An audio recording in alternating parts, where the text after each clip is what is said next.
হঠাৎ একদিন তার স্ত্রী সুশীলা বলে উঠলেন, স্বামী একটা কথা বলবো, বলো।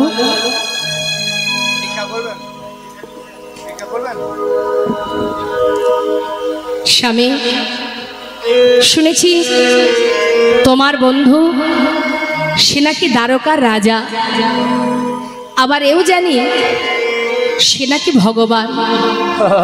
আচ্ছা স্বামী, যে তোমার বন্ধু সে তো ভগবান, সে রাজা, তাহলে তুমি কি পারো না স্বামী আমাদের জন্য, সন্তানগুলোর জন্য একটু তার কাছ থেকে কিছু চেয়ে আনতে?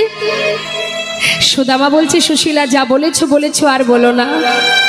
কেন জানো, আমি আমার বন্ধুর কাছে প্রতিজ্ঞা করেছি ওর কাছে কোনোদিন আমি হাত পেতে কিছু চাইবো না।